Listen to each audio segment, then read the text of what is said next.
I am Thor, son of Odin, and as long as there is life in my breast, I am running out of things to say. Great, another broken white boy for us to fix. That's my secret, Cat.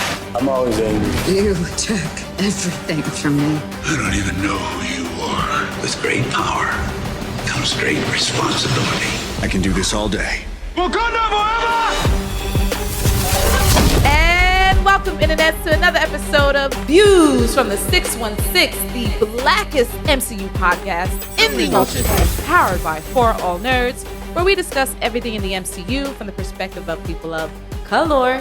And it is one of your hosts, Tatiana King, a.k.a. T'Challa Bread, a.k.a. Fax the Destroyer, the Wicked Witch of the West View, the Wrath of Khonshu, coldest winter soldier ever, and Doc Aki. As always, I am joined by my guy wearing the exclusive Terrence Howard t-shirt that you can't even get no more. Maybe you can still get that. I don't remember, but introduce yourself, sir. It's your boy, DJ Benhameen, a.k.a. Dr. Stephen Slane, the Sorcerer Supreme Clientele, Black Goliath, Benhameen, the Living Amplifier, Benhameen, DJ by Night, Brisk Blairmont, Black the King Kirby, NBA Youngboy Never Blipped Again. Blue? That's my favorite, bro. Universal Fan, Khonshu.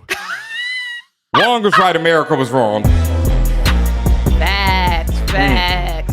All right, everybody. Before we get started, I wanted to say thank you again. Please make sure if you haven't already, listen to our no spoilers review of, what's this guy's name? Doctor Strange. And the Multiverse of Madness. I say that because Wanda is the MVP. But, you know, we're not going to get into any details. We want y'all to see it first. That being said, thank y'all for everyone who's already listened to that. If you haven't, please make sure you do that. It's on our YouTube as well as on our podcast. Hit that up. As I said, we're here with Views from the 616 to talk the finale episode of Moon Knight. This is episode 6, titled Gods and Monsters. Let's get into the basic plot. Everything comes together as things fall apart when Harrow finally realizes his dream of a crocodile lover in real time. Marc and Steve reconcile with Khonshu while Layla and Tawaret make it last forever. Or maybe just a little while. Plus, what's in the box? What's in the bags? Who's in the bags? What's in the sarcophagus? Shades in the box. Oh, jeez. Eesh. We were right. And wrong. And very wrong. Right. I mean, we were just wrong. I mean, that's one thing, it's like when I told my man that Kanye was to be as big as Jay-Z. Things I wish I was wrong about. Are you calling Jake Kanye? No. Okay. I'm calling Jake a poorly developed character, but that's a whole nother. Can we call him poorly developed when he just showed up? We can when you. We did have Dr. Dre on here and everything, and since we're already talking about it, right? Yeah, we're already into it. Let's get the title though. We got to do the title. All right, we'll come back to that. Okay. All right, let's get into the themes of the episode. Huzzah. But you want to start with that because that seemed to be bothering you the most about. Go ahead. We can just, get right to it, right? Okay. Yeah. For weeks, there's been a mystery of a third personality to Marc and Steven. We see the sarcophagus. It's teased at the opener of this episode, shaking. We know there's another personality. He has these blackouts where everything gets ultra violent, and we know that's somebody else. Mm-hmm. We theorized on the show that it was either the personality known as Jake Lockley or perhaps Khonshu, but in the end, we went with Jake Lockley because that's from the comic books. It made more sense. And also, there's a different voice. It has a different voice than Marc or Steven or even Khonshu. Yes. And even then, I argued that the idea of a Jake Lockley being this violent killer, when in the comics, for the most part, I've since learned that there was some violence to Jake, but for the most part, he's portrayed as just a cab driver personality who's, like Mark's ear to the street. And in the beginning, he was just a mask that Marc wore, like most of the personalities did. The character Moon Knight developed this DID disorder later in his run when different writers took him over. In the beginning, it was just a guy who wore masks. So Mark was one mask, Stephen was a mask, Jake was a mask, and he'd assumed these identities to gain access to different facets of the criminal underworld. Okay. And Jake was his street level dude. So in this episode, we see the MCU's version of Jake is a Spanish-speaking personality who is a hardcore killer and has been under Khonshu's thrall as long as Mark and Steven. Is he supposed to be from like Boston or something? Because he had this weird accent thing going on. Like, but he's like speaking Spanish hard. Well, he knows how to speak Spanish. That doesn't. I mean, Yeah, granted, it's true. Oscar Isaac too, but like, I just was like, where did that come from? I don't know, but like, and the funny thing is, I've seen people since trying to rationalize certain things, like saying that during some of the mental scenes when he's talking to Dr. Harrow, that was Jake. But if you watch this, there was an in-between time during the conversation where the voice changed and it wasn't Mark's voice, nor was it Steven's voice. But Jake only speaks Spanish. He even speaks Spanish to Harrow before he shoots him. It's not just to the Jake nurse. Only speaks Spanish. Why just would he because speak Spanish to Harrow? To be cute? I don't know.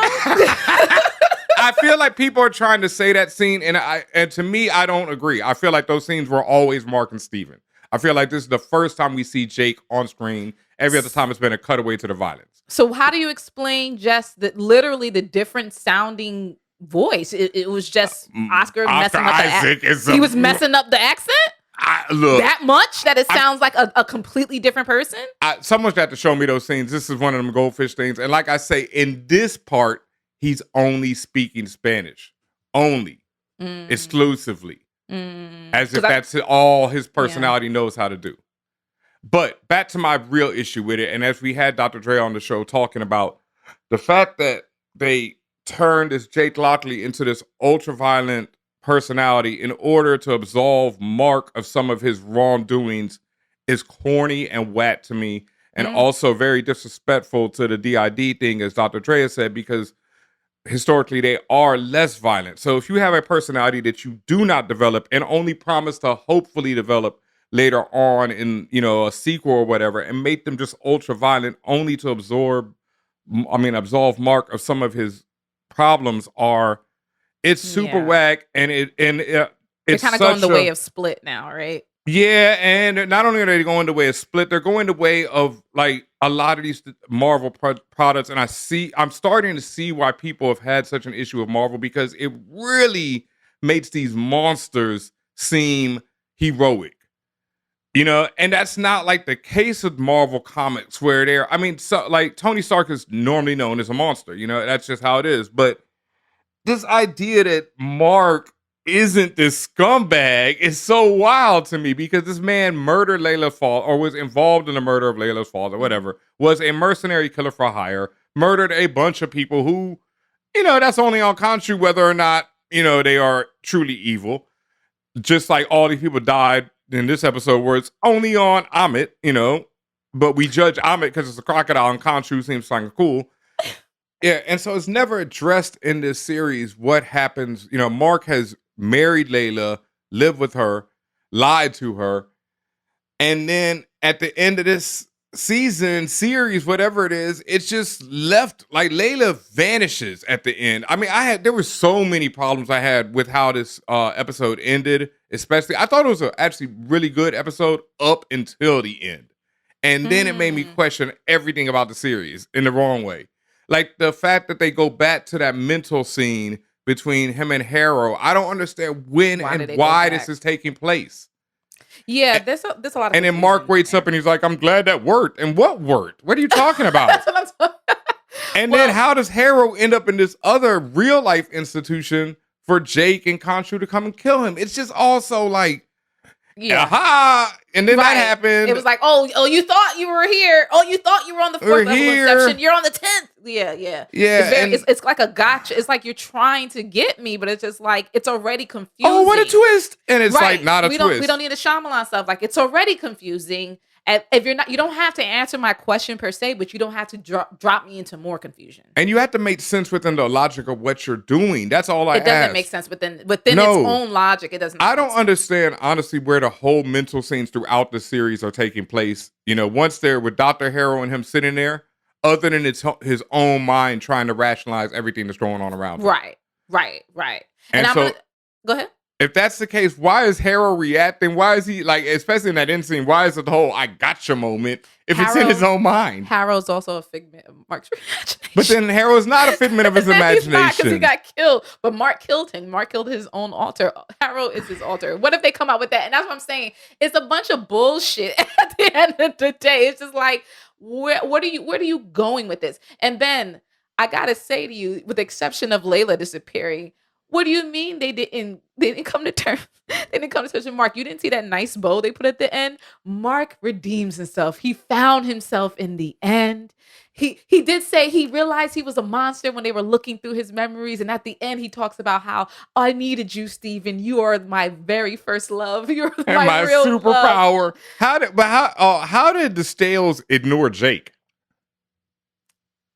Just because he was first of all, Mark was just a fractured person, period. So none of them are individuals. But what do you mean? You mean when they were down there? No, I mean, how did the duat, how did his Stales ever balance when there's a third person out here bodying people? You don't follow your own. I don't know. They're not following their own rules, fam. Like, I don't fucking know. I don't fucking know. I mean, but thank you for sharing like your overall take of this episode. Yep. And I actually agree with you with a lot of the things that kind of didn't make sense to me when you really think about it. I'm just like, I just felt it was just unnecessary confusion just to throw everyone off. And I'm like, we're already off, bro. Like, we're already off balance. We're already on tilt. You don't need to fuck us up more than it already is. And I think that takes away from the enjoyment too. Like, you don't have to tell us every single thing. You don't have to answer every single question, but you ain't got to throw us into more bullshit. That's how I feel. Yeah, I mean, that's how I feel. Like, you don't have to answer every question, but you have to make sense. You have to make sense. Ooh, I like that. Yeah, you don't have to answer questions because you want to leave things for the next season, et cetera, if there's going to be a next season. But and I'm not saying the Jade stuff doesn't make sense. I just feel like it's a cop-out. That's my problem with it. That could absolutely be it. I mean, look, at the end of the day, people are very complex. Especially Mark Spector and all of his alters, because I'm sure there will be more. And honestly, what you were saying when you were like, was there really a voice? I'm telling you, there was another voice. And if you're telling me that wasn't Jake, then there's a fourth fucking alter. And these alters are just going to keep popping out like fucking popcorn. I could see that. I mean, in the comments, he has several. Like I said, I just don't like the idea of a super violent alter. And people are like, oh, Jake's there to protect Mark and Steven. And it's like, oh my God, what are these people? This is a grown-ass man who is a mercenary. Like, well, he pulled him out of trouble. Who twice. And like someone on our YouTube is talking about how I didn't understand the difference between coercion and free will. Once again, let me say, my man was lying there about to put a cap in his own head. He was making that choice. It was still under duress, Ben. I'm still gonna argue with you. It was still under duress. If you're in the frame of mind that you're gonna put a bullet in your own head, I question your ability to make a sound judgment call. Period. I question your ability because you got yourself into that situation in the first place, right? Yes, but I just think you're also just being a harsh dad right now. Like, you're like, you put yourself in that situation. Nobody told you to climb that fucking roof and jump off. That's Nobody why told your you leg to go around the broke world murdering people. Like, but I felt like that's besides the point. That happened already. Mans is now down bad in front of the Khonshu statue, about to cap his own ass. The man is not right in the head, my friend. And that's all I'm saying. Like, you don't give him no grace. You're like, no, you was a mercenary all this time, nigga. You deserve your own bullet. Okay. No. But calm down, Dad. Like, there's still some grace there. The man's gonna kill himself. No, see, this is my point. No, that's not what I'm saying. That's what it's coming off like. And I can understand someone like, let me clarify, relax. Because I'm like, not that you deserve your own bullet, but what did he choose to do with his new life? Okay. Not the murdering people. That's fine. You were doing that before.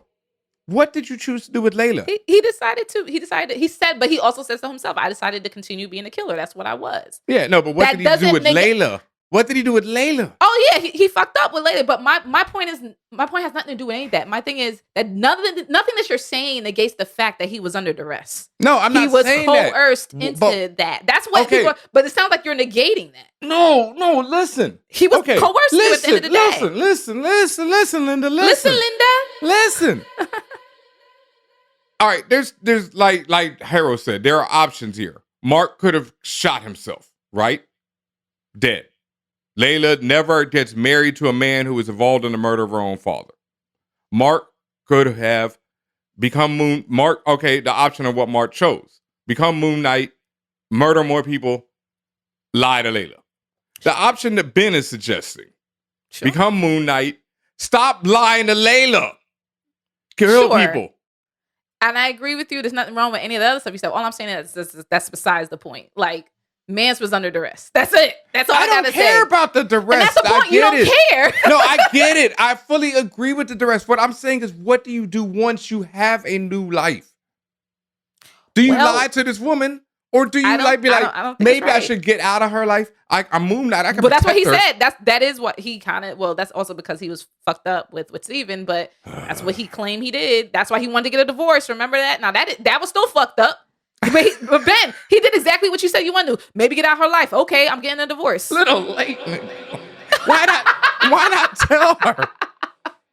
Why not tell her? Told her way after, and he loves doing that to everybody. Steve, and he'd be like, "Well, this happened," and it's so funny to me because he does everything in his power. Like he physically kills himself not to tell the truth or tell what it is, and then when he does, the person always understands. They're like, "Oh yeah, you could have just told me that on Tuesday." It's just like, "Well, damn, nigga, like you could have been told you that, and you wouldn't have been through all this shit." I mean, what happens to Layla at the end of this? I don't know. We're gonna get into that in a minute.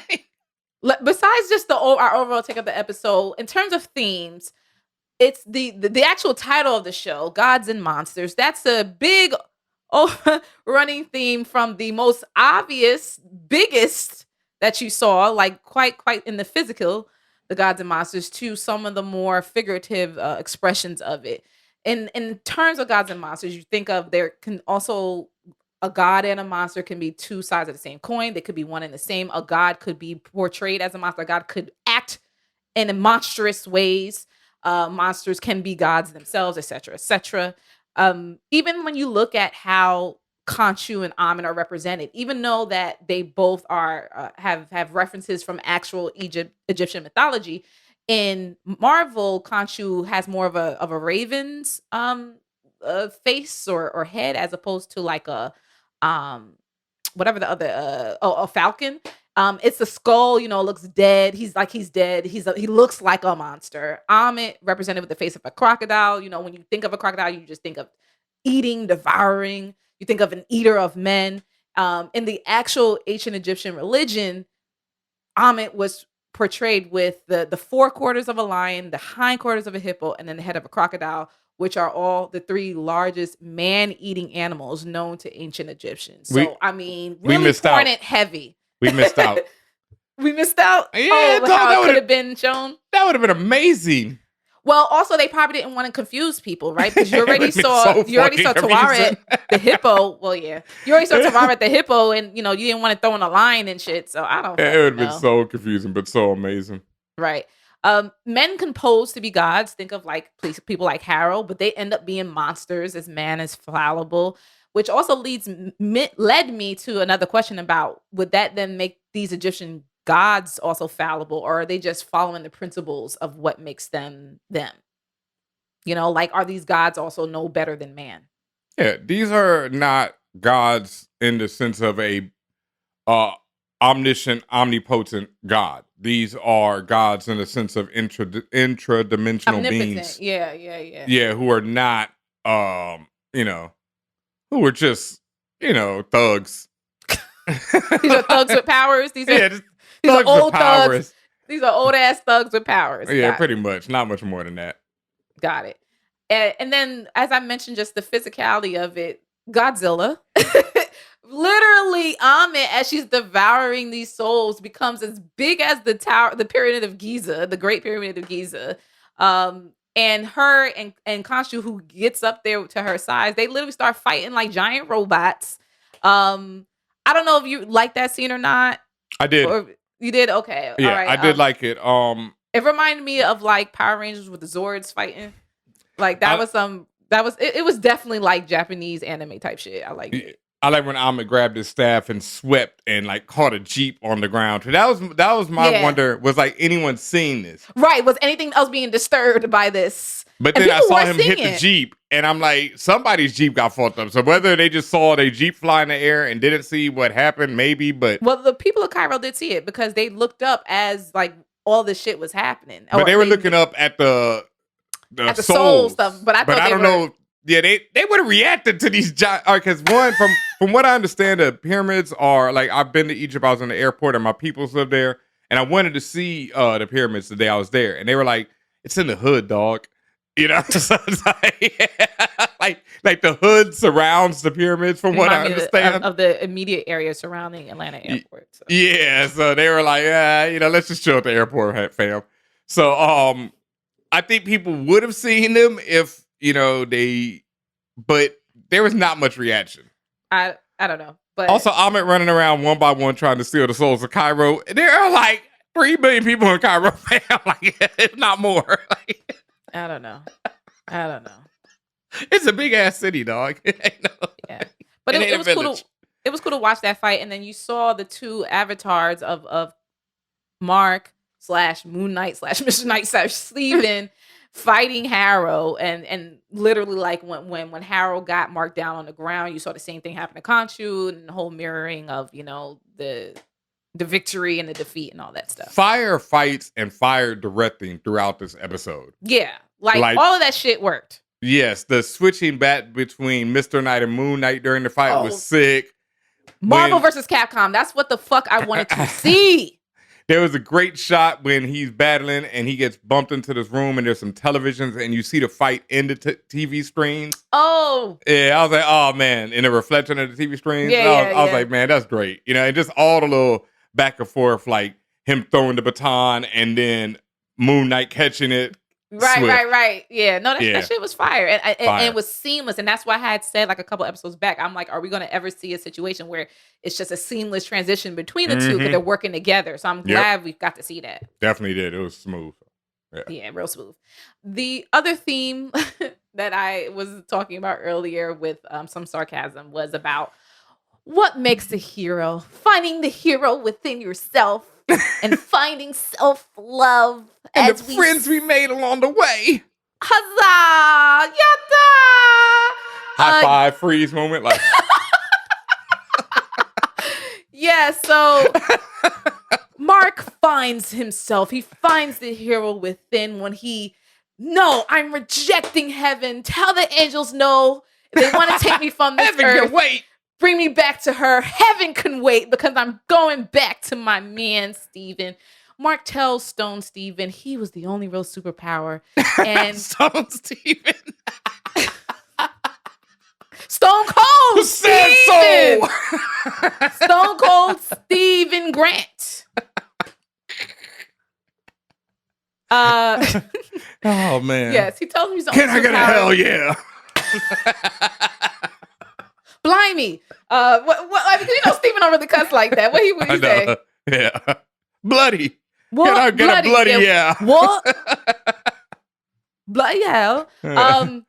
Yeah, so Mark finally coming to terms with himself and accepting that, Steven's not some random conjuring of his imagination, even though he is. He's actually himself. He needs to essentially reabsorb that and make himself whole. This is what, even though allegedly his heart was balanced once Steven died, essentially he's not 100% alive until he comes back into contact with Steven.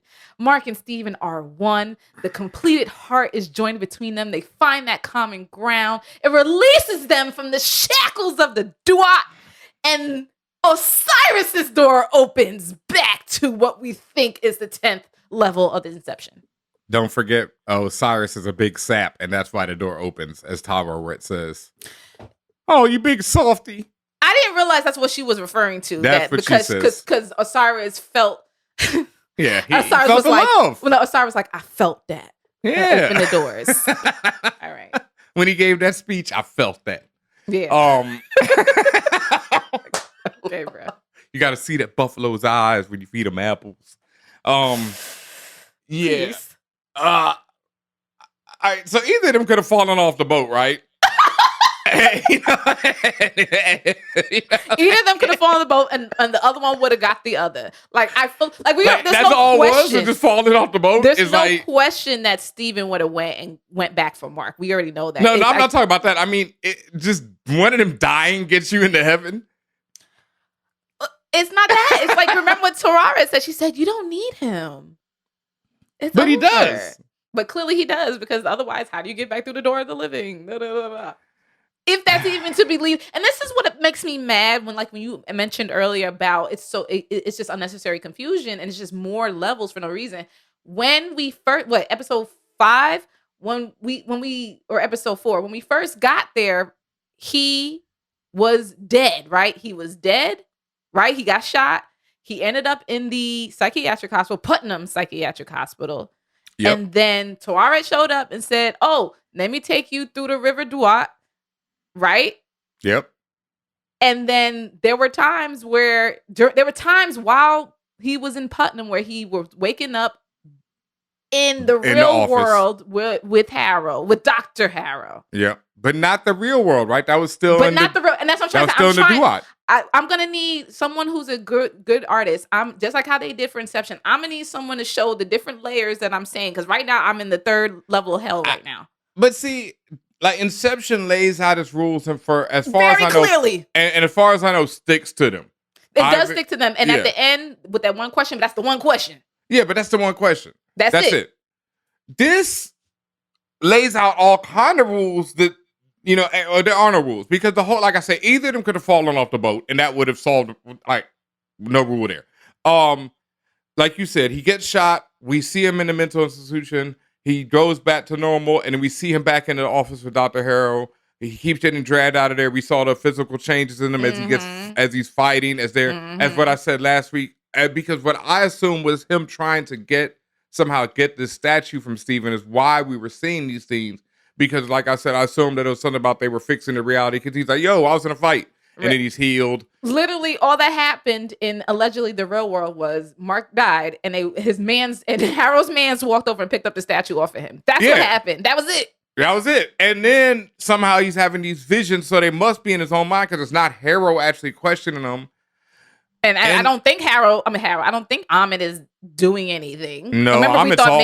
Remember you said you thought maybe Ahmed was fucking with him? I don't think I don't think so. Happening. And then it's like, and then the real throw off is this final scene that we see right before Steve and Mark wake up at the end of the episode, where they're back in the office right after it all ends. And you're suddenly thinking, okay, none of that was real, what we just saw, right? And then Mark and Steven are like, haha, Dr. Harrow, your feet are bleeding. We know it's you, and he's like, oh, it's me. Or why are my feet bleeding? And then he wakes up again and he's like, I'm glad that worked. And then they stumble off the bed because they don't realize they're back in the flat and they don't Jake realize. has locked them up, I guess. And Harrow is in his own psychiatric hospital, which is completely different from Putnam. Out of Egypt, suddenly, like... I don't... Where is Layla? Now remember, Layla was she at the end of the episode? She was so in episode 4, whatever episode they were, is when they first showed up in Putnam Hospital. Layla was a patient. Yep. So are y'all saying Layla's still a patient up in there somewhere? But that was on his mind. So if that was on your mind, then she really is. So are they really back in their flat in London, and Layla's just flying around Cairo with her golden armor? Like what the fuck's happening? Oh. That's what I'm saying. That's the only thing y'all listen. That's the only I don't understand why y'all did that. It's just. I felt like this episode was just running along, and then just like Marc Steve fell flat on his face, boy, flat on it. Whap. And it just made the whole series maybe like oh. And like I say, the violence of Jake Lockley, I just feel is so weak and like really bad for a nuanced portrayal of the ID. And even though I know this has all the gods and everything in it. up until that point, we felt they'd been doing a pretty good job besides the punching himself in the face, which I never got with. And now this is so bad for me because it's worse than like the Tony Starks of the MCU or the Wandas, where it's like they do monstrous things and then everybody loves them still. This is like a character does monstrous things, but now you can love him because it's not really him. And it's like, man, please. You just thought it was a cop out, Yeah, super cop out, man. It's a super cop out. And it's really bad for a character like Mark who has done really horrible things, and that's something that he should have to live with as he moves on. But like now people are like, oh no, it was just Jake, oh, that was just Jake. And it's like, oh. It's Jake from State Farm. Yeah, it's just Jake from State Farm murdering everybody. And it's like, all right, Ben. Let's talk more about these characters of Stephen Grant, Mark Spector, Jake Lockley, Moon Knight, and Mr. Knight, all played by Oscar Isaac. He still did an amazing job. He still was the heart and soul of this series, rightfully so. And he was a great choice to embody this character or these characters, 100%, and make it happen. So I believe in him as Moon Knight, and I stand by him. I'm gonna stick beside him. I'd see more. I just, it's just like with Monica at the end of WandaVision. I was like, ugh, I'll still watch more, but ugh. Yeah, I really did still like that final psych ward scene where he's oscillating between I'm saying three alters because I heard a third voice when he's oscillating between the three as he's saying like literally in the same sentence you hear three different intonations. So I heard one when he's like, cool. Yeah, but Doc, and it sounds like Doc. I was like, who the fuck is that? Yeah, that sounded different. I'll give you that, definitely. Yeah. But Jake's speaking Spanish, and he's talking to a man who's not speaking Spanish. I mean, well, what's his name did say he learned a lot of languages. Maybe he was like, ha, did you learn this one, jackass, right before I shoot you? My thing is, at the end of the day, what like Steven realizes when he's in Dwight, he's like, oh, if Mark has this ability, I do too. I just think it's the alters knowing that, like first of all, with Mark being a mercenary, he knows mad languages because he went around the world doing hood rat shit with his friends. But I'm saying, why would he speak Spanish tap into different to Harrow? Because he's an asshole. I don't know. Okay, yeah, I get it. Fine, that's all I can think of. The nigga it's a grimy fucking asshole. Jake Lockley is. So I don't know. Yeah. More than some balls. It's just my third day out here. I don't know. Yes, Steven, he's alive. Amazing. I did like that he learned to lean in to being Mr. Knight. He's not so scared of everything now. He's like, yo, I got these powers. So you see him actually, it was cool seeing him actually fight with the abilities and just be more just conscious of what was going on and like actually being a badass. You haven't seen Steven be a badass up until really this point. So it was good seeing that. Yep. After I repeated the same question you had in my notes, after Steven and Mark wake up back in the psychiatric hospital, what happens to Layla, right? And I said she was a patient. She's still around. Who knows? We do see Steven reclaiming that whole Later's Gator sign off. We find out it's actually a phrase his abusive ass mom used or his brother used between him and his mom. It's a lot. It's just a lot. Poor Robo. That man was like, if you were just dead, Russell wouldn't have died. I'm like, hey, that doesn't help his mom. It's like she's still losing a son, fam. It's not, no, it's not working out. Yeah. Mark, I just already said it about he's waking up at least 3 times, all the different levels we think he's on, but I legitimately don't know where he is or if this is real. What's real, Mulder and Scully? I don't know. Yeah. I don't know. Don't know. When he blacks out when Harrow's about to kill him, that's when you see Jake, or you figure that Jake takes over. And speaking of Jake, he's at least, if there's more, at least 3. He's confirmed to be the third alter.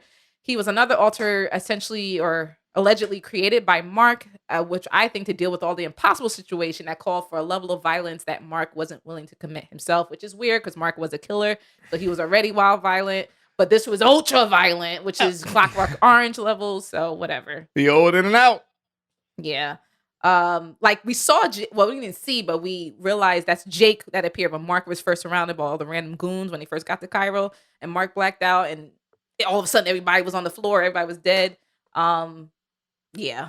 And I wonder then if you fast forward to episode 1 when they were at Amit Town. When Steven showed up in Amit Town, that might not have been Mark who killed all of the Amit followers around him. That might have been Jake again. Maybe. Who the fuck knows? The fact that I know this is Mark's just innocent of everything. The thing is, Ben, they're not saying Mark is innocent because, like I said, they damn sure are. They are telegraphing. I will say to certain people watching that it's not all his fault, but they're not saying he's innocent. It's not completely Mark's fault, but they're not saying he's completely innocent. I'm sure glad that worked. We don't have to worry about Layla anymore. Well,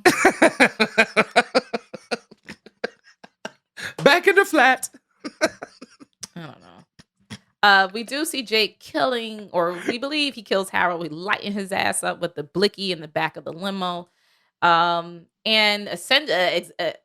Actually, we see that, or we find out that Khonshu struck a deal with Jake. So it seems like, which I'm like, how does that work?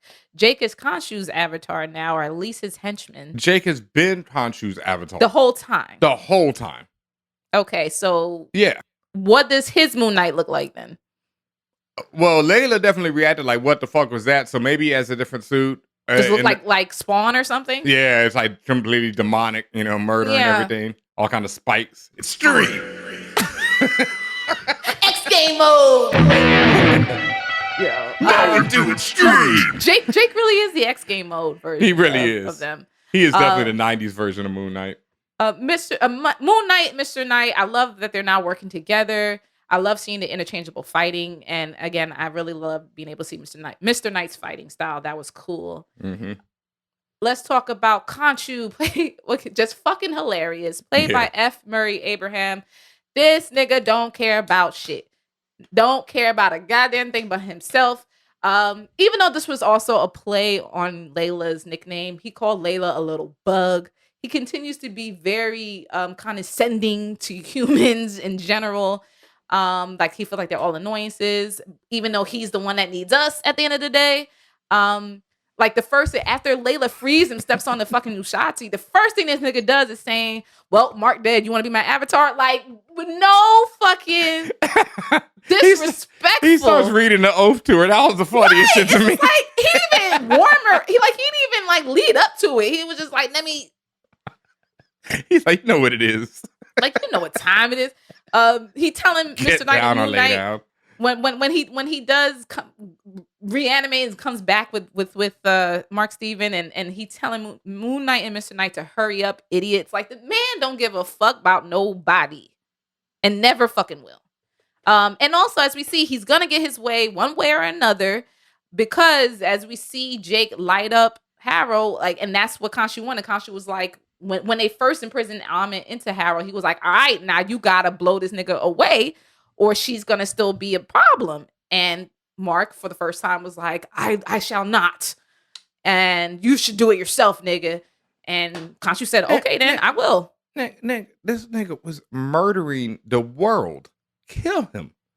Gabon, Dubai, New York. Yeah, put 2 in the chest and keep it moving. Like, what are you talking about? Like, that's what I'm talking about.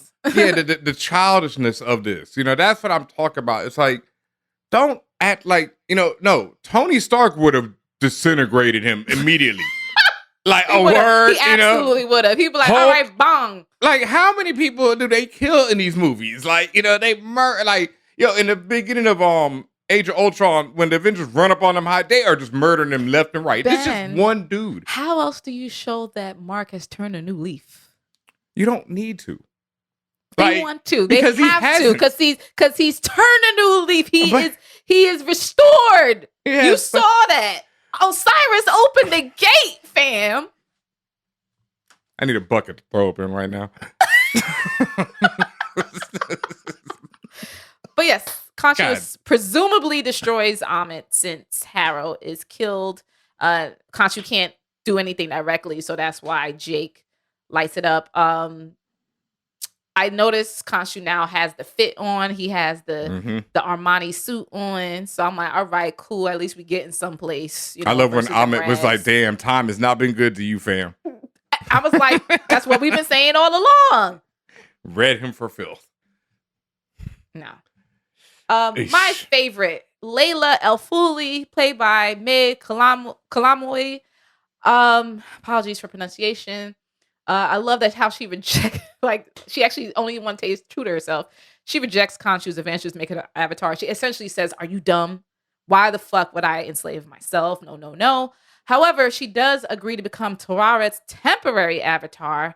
Also does a great job acting in between herself and when Tawaret was like and possessing her. And becomes a real Egyptian superhero, which is actually canonically the first MCU Egyptian superhero. I was actually laughing at a little bit at the closed captioning when Layla first showed up with her regalia because it says dramatic Middle Eastern music playing. Like I was just like, all right, y'all pouring it on. I get it. We get it.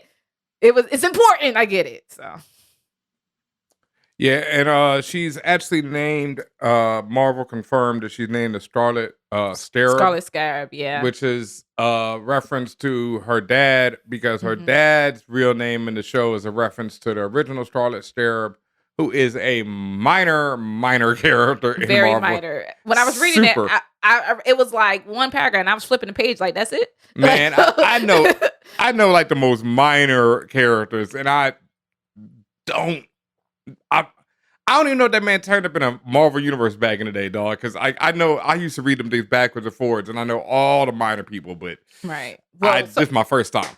So yeah, in the comics, the original Scarlet Scarab was a dude. He actually was Dr. El-Fuli, as you said, which is Layla's dad. In the comics, after he's done or he passes or whatever, he actually passes the torch down to his son. Who appears once. Right. So, but they changed this whole thing, and it's like, nah, fam, just give it to Layla, which was really cool. And as I said, first MCU Egyptian superhero, which is I like that is Muhammad's reclamation of Egyptian culture and that mythology that's surrounding Moon Knight on a show led by an Egyptian director. Like that shit was fire to me. And then I also found out that May, the actress that plays Layla, she didn't know, like she knew 30 minutes prior to shooting that she was actually going to be this Scarlet Scarab character. Originally, the voice actor of Tawaret, Antonia Salib, she was going to do some motion capture for that, but then Muhammad was like, "Oh nah, let's put." And I think Muhammad had this idea in his head the whole time, but he just couldn't reveal it to nobody. And he was like, at the last minute, he was like, "Oh no, I'm putting my girl on screen, my Egyptian girl on screen." So it came out really cool. Also, what I thought was very fun. What I thought was deliciously funny, you know, it was shade. How she authentically saves an Egyptian child versus another woman in golden armor who saves two random kids playing soccer in the desert.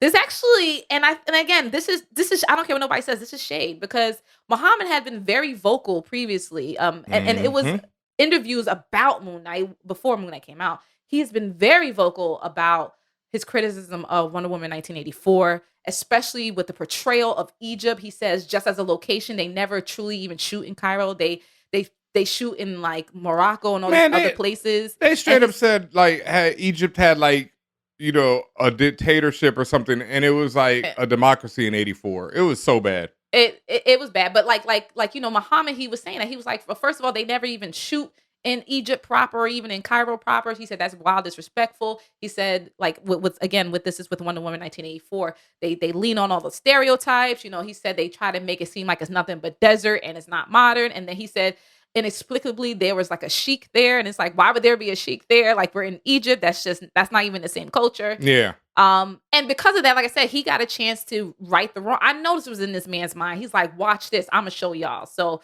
he wanted to write an authentic and accurate representation, more accurate representation of Cairo and Egypt.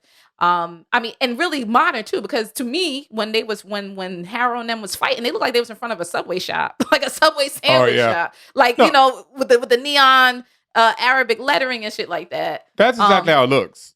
Like, that's what I'm saying. It's a city. It's like, you know how they stay with countries in Africa. They're just like you know how it was back in the day, how they say, oh, it's nothing but jungle and safari all day. They're just like, nah, fam. It's nothing but cities.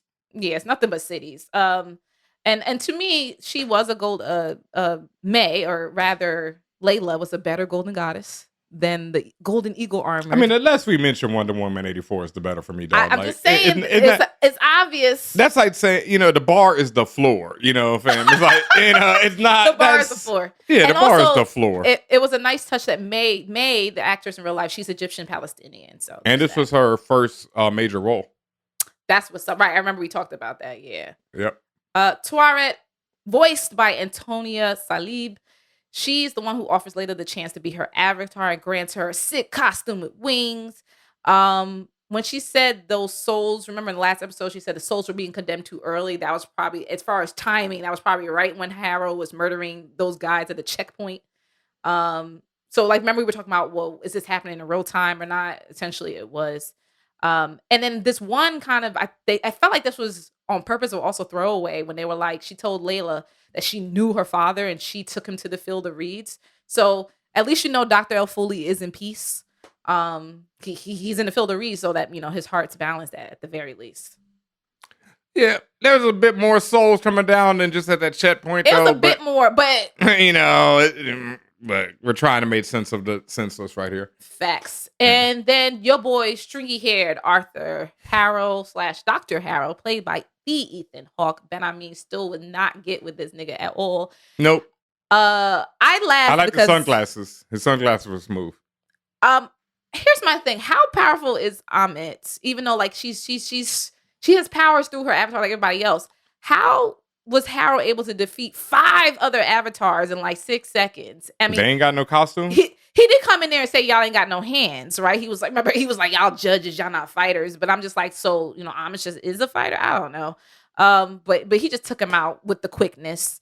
We mentioned that scene when he's bleeding and when he's in the hospital. So it's like, oh, is he also in his own haze of psychiatric mess? He wakes up in Sinkowitz Psychiatric Hospital. Bill Sinkowitz, the famous comic book artist who we've referenced and is one of the original Moon Knight artists. Big shouts, the legend, love him. Great person. The man is seeing things. He's seeing mirages too. Arthur is. He thinks he sees sand in the cup, but it's liquid. And I'm just like, and then are they trying to say, if I'm trying to make sense of this, are they trying to say, the writers or whomever, that Arthur also has a broken mind, and that's why they were targeted for use as avatars by both? Like if Amin and Khonshu are basically one and the same, just one is more extreme than the other, did they both then target men with broken minds? And see, if one is more extreme than the other, then like that makes Mark killing all those people just as bad as Amit killing the people. Like, okay, because it's like saying, okay, because you've done bad things, you are forever bad. Like he says they're the worst of the worst, murderers, etc. But people murder and aren't the worst of the worst. People murder and, it was just not the right situation. I guess maybe Khonshu isn't sending them after those people, but I don't know. I just feel like I feel like Mark. Yeah, I feel like the whole Mark Khonshu is like people are just trying to state over the fact that it's this dude's a murderer. Yeah. All right. As we close out, let's talk about our Easter eggs, inspiration, and the music. When Mark and Steven return to a level of reality when they're back in the flat, you notice that there are 2 goldfish in a tank. To me, that's just indicative of the fact that, like I said, depending on who was in charge at the time, you saw different goldfish. There was some confusion about the goldfish without the fin and the one with the fin, but now they're both there, symbolizing that Mark and Steven are one. They are on the same page. I saw somebody tweet that and get like 5,000 retweets, and I'm like, man, boy. They tweeted what I said, or like something. Yeah, like what they're I like, said. oh look, they're unified, and it's like, wow, no shit. It also reminds me of the yin yang symbol. Like sometimes if you look at it when it's done in art, they have like 2 koi fish, going the opposite direction. Okay. Where's that bucket I'm looking for right now? The themes are for book reports. The QR code for this episode leads people to Moon Knight Annual #1, which is the battle between Moon Knight and Kang the Conqueror. How the hell did he survive that? I don't know, but I feel like Kang would, especially back then, Kang would have served him. Like, well, Moon Knight was put on mask in his first annual. You know what I mean? Like, well, because this was the last comment that they showed for the QR code. People were like, okay, well, I guess that's the lead into to remind you that Kang is coming. He's coming in the quantum with the quantum, not the quantum realm. Is it the quantum realm? Or Quantum Mania, yeah, in the Quantum Mania, realm. yeah. Yep. Quantum Mania, Multiverse of Madness. What's the next alliteration? That's about craziness. Don't know. I don't know. Not as hyped as I was. And you said it's pronounced Sienkiewicz? Bill Sienkiewicz. Sienkiewicz. Okay, yeah. He is the 1980 Moon Knight comic book artist. And everything else. I've discussed him on Four on Nerds many times. He has one of the most legendary and out there comic styles. But when he was doing Moon Knight, he was still very realistic because that was before he really started experimenting. But he's like one of those artists who can do like perfect realistic. Follow him on Twitter. Great follow. Yeah, you'll see like when he'll always do art of various people and it'll be like the most realistic, beautiful picture. Penciling? Penciling, inks, everything, all kind of things, watercolors. Okay. He does all kind of stuff. And then like when I first discovered him was on New Mutants, and that's when he was doing his real extreme out of control style, and it scared the living shit out of me. And then I put down the issue and then I bought every issue after that. And I've told him this to his face, and he's a really great person. Just a great person in general. Yeah, we met him at New York Comic Con. Yep. Great person, man. I love Bill. Excellent. Yeah. And then finally with the music, this episode opens with The End by Earl Grant. Some of the lyrics contain the phrases, the end of the storm, but our hearts always stand. Love is a treasure. ... That is a story without an end. Just personification or lyrical personification of what we see with Marc and Steven. When Marc and Steven wake up in the flat, you hear that song again by Engelbert Humperdinck, A Man Without Love, which I'm like, okay. And then and because I got it wrong before, it was not Q-Tip, and I cannot believe I messed this up because it was one of my favorite rappers of all time. It's Grand Poobah on the first Brand Nubian album who mentions Engelbert Humperdinck. Okay. Better yet, Dick Have I got a bad habit. Send my love to the girl from She's Gotta Have It. Okay. That man. There we go. Sure. That man's mama gave him a name. Lord. Yeah. Jesus. And the fact that Pooba made it rhyme was the amazingness of, Grand Pooba. And then the last song to mention during the mid-credit scene, because if you all watched at least through the end of the first half of the credits, you saw that mid-credit scene. And they play Frank Sinatra, Way of Life. And again, this scene is about when you see Jake Lockley speaking Spanish, capping niggas, and Way of Life is just maybe it's just saying, oh, this is the new way of life. This is how it's going to go going forward with Jake. Because like the nurse doesn't even speak Spanish to Jake. She speaks English. She is speaking English, but and then he responds in Spanish. You're right. Look, that's what I'm saying, man. This whole idea of Jake being there and like Jake was there all. No, he wasn't. No, he wasn't. Like I there was some weird tonal shifts, but Oscar Isaac's, accent from jump was weird. So are you blaming Mans for the differences in accent? I don't know. Okay, I would. That dot line did throw me off. I was like, oh, that's different. That was different. Dot line. But Jake exclusively speaks Spanish. Other than that, to people who are speaking English to him, he's like, "Tranquilo, señorita." Like. He did say that. He said, calm your ass down. Yeah. He said, girl, calm down. Yeah, tranquilo. Like, come on. Like, wait, what? Like, and then when he speaks Spanish, he said, girl, be calm. If Harrow doesn't understand Spanish, it's even funnier. Because he's just like, blah, blah, blah, bullet, I don't think he understood the adjectives. He looked mad. But no, remember, besides just being confused. Remember Harrow said he was learning languages. So maybe he did. Maybe Jake knew he was learning Spanish. And he was like, where are you learning the language? And that's what I'm saying. Maybe he was just being an asshole. Ain't that a cold way to go out? Not only are you surprising the nigga because you got the face of the person you've been fucking with this whole time. You turn around and say you was learning languages, huh? Like, that's not really helping those situations. Like, hasta la vista, nigga. Like, it doesn't matter. You capped me after that. I have no time to realize how witty you are. Oh man, Benhameen, did you have any other points or notes for this episode, this finale episode? The limo had Spectre on it. The limo did have, and I've realized this is from the comics. The limo did say SPK or SPKTR, whatever. Spectre, whatever. Anyways, why didn't it have Lockley? Like, Maybe Mark Spector is rich. I don't fucking know. Because I'm like, that's like a kingpin type car. Why? I mean, that shit was clean, boy. That's what I'm saying. I'm like, well, where'd he get the money for that? Or that was the Bentley, right? That looked like the Phantom, right? That extended or jump. maybe it is Jake's and he's just using, you know, like Jake's just a taxi driver. When parents use their kid's name and social security to be opening shit in their name, maybe that's what Jake is doing. I don't know. And he put it on a license plate like a dick. Like, fuck it. Yeah, fuck up Mark's credit. Why not? Jake is just a dick. That's what we're saying, right? Jake is just the ultimate dick. He's taught Spanish before he shoots you. He, puts shit in your name, runs up your credit. Ben, what do you give? Hits on women. So what we're saying is Jake is the one who hit on the hottie from episode Jake is 1. the one that hit on the museum. We're trying to absolve Mark of everything by the time this is over, ain't we? Like, this man does no wrong. I mean, he doesn't. Like, Steven gets pushed off the boat and Mark makes it into heaven. Like, what? Even Mark was surprised. Like, how the fuck did I get here? Like, let alone, it doesn't even matter how about the mechanics of how. It's just like, how? It's me, fam. Like, me?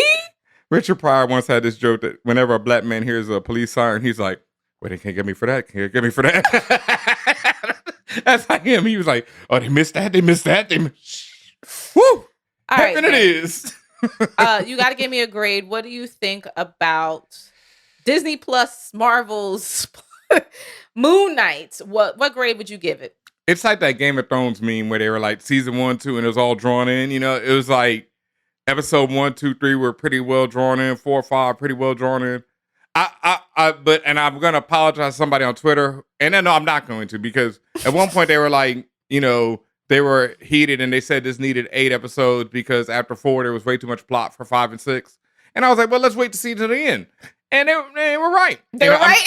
I'm not going to apologize because I still always say wait and see to the end. But you were right on that one, fam, because it wasn't even that they crammed too much into the 6th episode. There was nothing in the 6th episode. Yeah, it was a little empty. It give was me a grade. empty as fuck. Give me a grade for the series. I gotta be a little more realistic with my grades these days on these Marvel projects. I feel like I've been way too nice. Yeah, I'd say C. I give it a B minus. I don't know where it reigns. C plus, yeah. Cause there was some good ass directing and stuff like that that I really enjoyed. I don't know. But I don't know where this ranges in the Parthenon of Disney Plus shows. I don't think it's not better than WandaVision or Loki. Loki's still number 1 for me. With What If keeps going back and forth with number 1. What If is probably 3rd. Winter Soldier is probably 4th. Yeah. So is this below Winter Soldier? Oh, definitely. Winter Soldier at least offered me like all those different perspectives on black people on screen, which is so rare. Facts. It represents the African American experience, baby. He's wrong. He's out of line, but he's right. Beside him. Yeah. All right. I think that's it then. Thank you everybody who has been listening to our reviews of Disney Plus Moon Knight. This is Views from the 616. You are listening to us by way of For All Nerds. Make sure you are subscribed to For All Nerds on your favorite podcast platform. We are everywhere. No excuse. Make sure you're also subscribed if you can. If not, just follow us on twitch.tv/forallnerds. If you have Amazon Prime, which 90% of the world does at this point, you can connect your Amazon Prime account to your Twitch account and get a free subscription every month. Please, we hope you make that subscription for All Nerds. Do that free subby. Do it for the culture. Make sure you are also supporting us through our TeePublic, tpublic.com/stores/forallnerds. Benhameen has the Inclusion is Revolution beautiful mug, one of 4 variations that you can get on a variety of items. I feel like I'm on like the Home Shopping Network, such as mugs, t-shirts, sweatshirts, baggy jeans. Now, I don't know it's on jeans, but you know what I'm saying? You could get that shit on everywhere. Benhameen's wearing That's Old Main shirt that I don't even think you can get no more, but that's the point because we have limited edition stuff that sometimes gets taken down. So if you see something fire that you see, get it immediately. Make sure you buy that Wong Was Right shirt before you go watch Doctor Strange and the Multiverse of Madness. If you've already seen it, buy the shirt and go watch it again. What else? Oh, Another way to support us, go to our Patreon, patreon.com/forallnerds. If you was on the Patreon this week, you would have saw that you got the Yvonne Chapman interview a whole fucking day early than everybody else. And that's what we do. We drop surprises on there. You get exclusive interviews where maybe only you get to hear it, or maybe you get to hear it first. You get exclusive episodes where no one else in the world have heard it but you. And also you get free stuff. We have had drops of merch, drops of things like what was it? James Bond stuff that we was giving away. I mean, we give shit away all the time, but you don't know what you're going to get unless you're in it. You got to be in it to win it. Again, patreon.com/forallnerds. Every tier is an amazing tier. Please join that. And you get more perks, even more perks, Tatiana, more perks than what I said when you join up there. And make sure you're following us at @forallnerds, at Views from 616 on the Twitters. I'm at Tatiana King on the socials. Follow me for Thirst Traps. He's DJ Benhameen. Follow him for the music. Anything else that I missed, sir?